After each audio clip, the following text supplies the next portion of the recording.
오늘 말씀은 요시야 왕이 행했던 그 유월절 제사 그리고 무교절 이제 절기에 관한 그런 말씀입니다. 오늘 말씀을 우리는 단순히 요시야가 유월절을 회복했다라고 우리가 그렇게 단순히 볼 것만이 아니고요. 우리는 오늘 이 말씀을 보면서 이 요시야의 그 가슴에서부터 뜨겁게 일어나는 그 예배 회복에 또 하나님 앞에 엎드려서 이 유다 민족을 다시 한번 회복시켜 달라고 하는 그러한 그 절박한 그 마음, 그 절박함을 우리가 좀 주목해 볼 이제 필요가 이제 있습니다.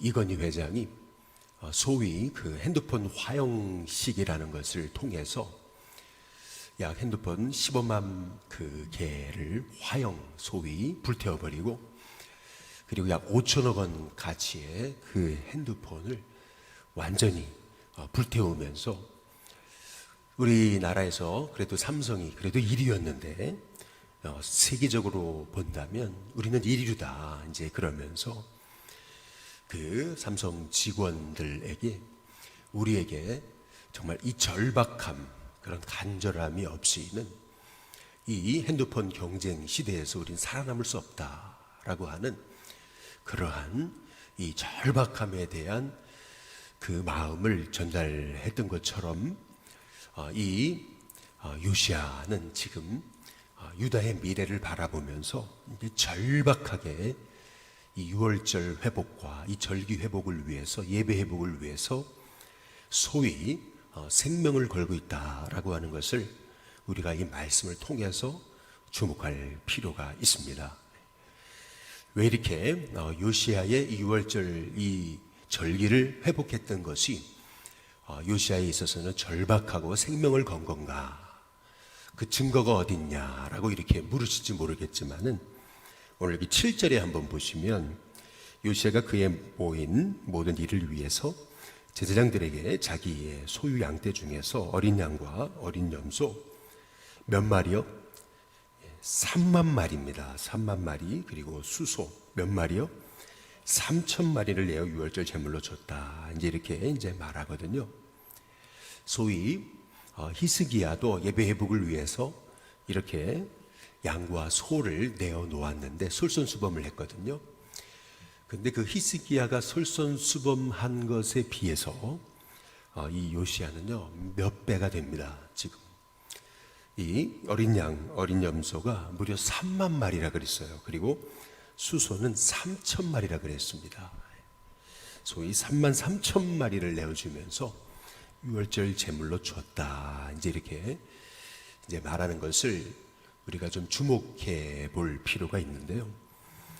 얼마나 이 요시야가 이제 절박했던지 지금 하나님께서 우리 유다 민족을 보호해 달라고 하나님 앞에 절박하게 메어 달리고 있다라고 하는 사실을 우리가 주목할 필요가 좀 있습니다.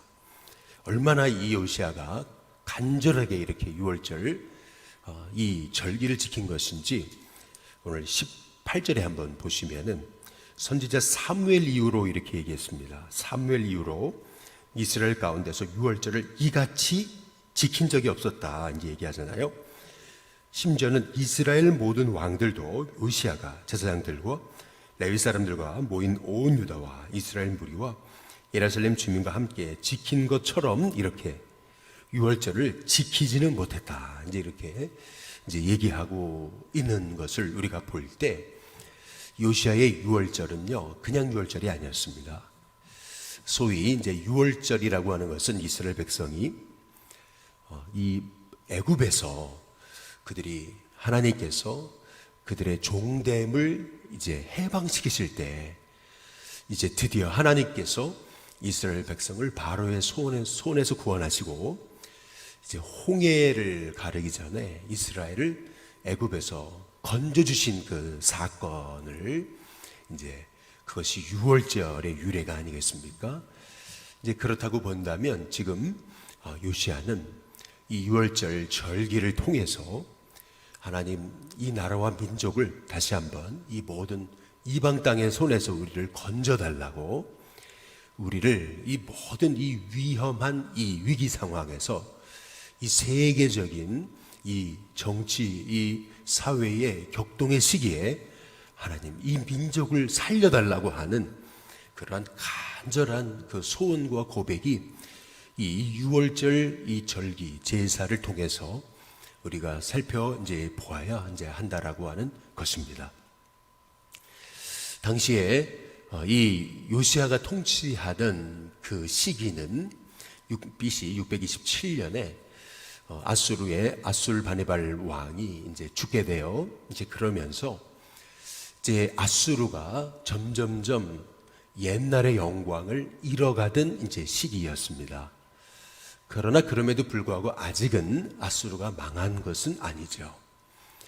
이 아수르가 이제 그 위대한 왕이 죽으면서 이 아수르의 이제 위상이 흔들리고 있던 그러한 시기에 이제 바벨론이 이 아수르에 이제 향해서 이제 우리의 그 자유를 선포하고 이 아수르의 손에서 이제 바벨론이 벗어나고 이제 그렇게 되니까 애굽도 당시 이 중동의 정세 가운데 과거의 영광을 회복하려고 했던 그러한 시기 이제였습니다.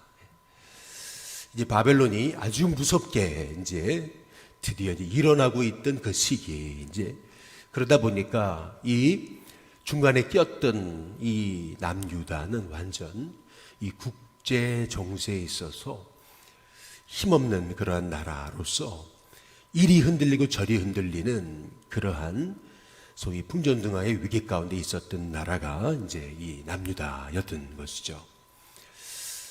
이제 이러한 때에 이제 히스기야의 경우는 바벨론 사절단이 이제 히스기야를 찾아왔을 때 그에게 이제 축하하기 위해서 그의 병 나았다는 소식을 듣고 이제 축하하기 위해서 그 먼 곳에서부터 히스기야를 찾아왔을 때 그때까지만 해도 이제 바벨론이 그렇게 힘이 있지는 않았습니다. 이제 그러다 보니까 히스기야가 그 사절단이 온 것을 보고 이 히스기야의 마음이 많이 이렇게 나태해져 가지고, 그래서 이 바벨론 사절단들에게 이 왕궁의 보물들 그리고 성전 무기고 이런 것들을 다 일일이 보여주거든요. 성경에 보니까 히스기야가 이 이스라엘의 이 모든 이 성전 또 무기고 이런 것들을 보여주지 않은 것이 하나도 없었다라고 얘기할 정도로 이제 그렇게 히스기야가 이제 큰 실수를 범하게 되는 거거든요. 이제 그때 이사야 선지자가 히스기야에게 했던 말이 왕이 큰 실수를 하신 거라고, 이제 얼마 후에 이제 이 왕의 나라가 다 이 바벨론으로 옮겨가게 될 것이라고 이제 그러한 얘기를 전해주죠. 근데 그때에 히스기야는 이제 그렇게 대답을 합니다. 나의 시대에는 평안이 있을 거니까 하나님의 말씀이 선하다, 이제 이렇게 얘기를 해요. 자기 시대에는 평안하니까 이제 이렇게 반응을 하면서 뜻밖의 이제 모습을 이제 보이는 것을 볼 수 있어요. 이 이사야가 얘기했을 때 히스기야는 엎드려서 회개하지 못해요. 그러나 반면에 요시야는 조금 다르죠. 우리가 이제 어제 함께 살펴보신 대로 훌다를 통해서 이 유다의 미래에 대해서 전해 듣거든요. 이제 그때에 우리가 역대하 34장의 27절 말씀처럼 이 요시야는 마음을 연약하게 해서 하나님 앞에서 겸손하여 옷을 찢고 통곡했다고 이렇게 이제 말씀하고 있거든요. 지금 요시야는요, 이 훌다를 통해서 유다의 미래에 관한 말씀을 듣고 절박했던 겁니다. 지금 국제정세를 바라보면서 지금은 바벨론이 그렇게 무서운 나라는 아니지만은, 그러나 곧 이 바벨론이 일어나게 될 것을 하나님의 선지자를 통해서 선포됐을 때 이 요시야는요, 그 하나님의 말씀 앞에 엎드렸던 거예요. 그러면서 유월절 제사를 지내면서 하나님 이 민족을 지켜주셔야 된다고, 하나님 이 민족을 살려주셔야 된다고, 그렇게 절박하게 하나님 앞에 매어 달리고 있는 것을 이제 우리가 볼 수 있어야 되는 것입니다. 이제 코로나 시기를 지나면서 이제 많은 교회가 어려움을 당하고 또 선교지도 이제 선교를 할 수 없는 여러 가지 참 어려운 상황 속에 이제 있습니다. 또한 이런 어려운 때에 이제 한국 교회 우리 성도들이 더 엎드려 기도해야 될 때 이제 기도하지 못하고 있는 이제 모습들을 우리가 보게 되죠. 이제 이런 상황 속에서 뭐 어찌 잘 되겠지 뭐 이렇게 생각한다면 그러면 이것은 히스기야적인 반응인 거죠. 그러나 요시야처럼 우리가 이 시대와 민족과 미래를 바라보면서 엎드리지 않으면 이 요시야처럼 하나님 앞에 절박하게 말이죠. 하나님, 우리가 정말 하나님 앞에 기도하지 못했습니다. 이 나라와 이 민족과 세계 열방을 바라보니까 지금이야말로 우리가 기도해야 될 때인데 하나님 엎드리지 못했습니다 라고 하는 그 절박한 심정을 가지고 하나님 앞에 우리가 매어 달릴 때 하나님께서 우리 이렇게 위기를 만난 이러한 여러 상황 가운데도 하나님께서는 우리에게 은혜를 베푸시고 이 모든 어려움들을 참 지혜롭게 풀어가는 하나님의 지혜를 우리 가운데 허락해 주실 줄로 믿습니다. 그 타이타닉호가 침몰하게 될 때 그 전에 여러 번 아주 계속해서 이제 경고의 메시지들이 있었다고 그러지 않아요? 벌써 이 무선 이 통신을 통해서 지금 빙하들이 떠다니고 있다. 이제 이렇게 이제 얘기를 이제 듣지 않아요? 빙하가 떠다니고 있다는 것은 무슨 말입니까? 빙하라고 하는 것은 겉에 예를 들어 조그맣게 보인다면 밑에는 엄청난 이 빙하가 있다라고 하는 것 아니겠어요? 그래서 빙산의 일각이라는 말처럼 지금 빙하가 둥둥 떠다닌다라고 하는 얘기는 그거는 눈에는 지금 보이지 않지만 조금만 잘못 가면은 앞에 엄청난 그러한 장애물과 또 위험한 그러한 그 엄청난 이 빙하가 있다라고 하는 것을 이제 경고하고 있었던 건데요. 이제 그럼에도 불구하고 이제 그 얘기를 무시하게 이제 됐던 거죠. 이제 그런 여러 번의 또 당일날 또 계속해서 6번이나 이제 전가를 받았음에도 불구하고 이제 그러한 여러 가지 이제 경고 등을 이제 무시했던 거죠. 이제 마찬가지로 우리도 지금 당장 눈에는 확실하게 보이진 않지만 여러 가지 위기적인 그러한 경고음을 듣습니다. 여기저기에서 우리가 절박하게 하나님 앞에 부르짖고 기도하지 않으면은 우리는 이 요시야가 만난 것처럼 그러한 참 애쓰고 노력하고 몸부림치고 그리고 절박하게 부르짖는데도 그 절박함이 그게 이 유다를 회복시키기에는 너무나 역부족인 그러한 이 상황까지 우리는 치달을 수 있다라고 하는 이러한 그 위기 상황을 우리가 절박하게 바라보면서 아니 내 때는 괜찮은데 뭐 그래도 몇 명 모이기 시작하고 나는 먹고 살 수 있는데 뭐 이제 이것이 아니고 나의 이 목회하고 또 나의 이 살아가는 이 시기에는 뭐 나는 괜찮은데 우리 교회는 괜찮은데 이것이 아니고 지금 그것이 어찌 보면 히스기야적 반응인 거거든요. 나는 평안한데 뭐 이제 이렇게 이것이 히스기야적인 반응이에요. 히스기야는 회개하지 않고 절박하게 엎드려 부르짖지 못하는 거거든요. 그러나 반면에 요시야는 달랐어요. 요시야는 하나님 앞에 절박한 거예요. 그래서 무려 3만 마리가 넘는 그 엄청난 그 양과 소를 드리면서 백성들과 함께 엎드려서 자복하면서 하나님 앞에 유월절 제사를 드리면서 하나님 이스라엘 과거 백성들이 저 바로의 손에서 그 멸망 가운데 하나님께서 패스오버 하신 것처럼 모든 그 저주를 하나님 지나가게 하신 것처럼 마찬가지로 이 땅에도 이 모든 어려움과 고통을 지나가게 해달라고 하는 그런 아주 절박한 마음을 가지고서 지금 요시야가 하나님 앞에 엎드리고 있는 거예요. 그래서 오늘 역대하 35장에 여기 19절 말씀에 이렇게 얘기하죠. 요시야가 왕이 있은지 이게 18째 해에 이 유월절을 지킨 거다라고 이렇게 얘기를 하고 있잖아요.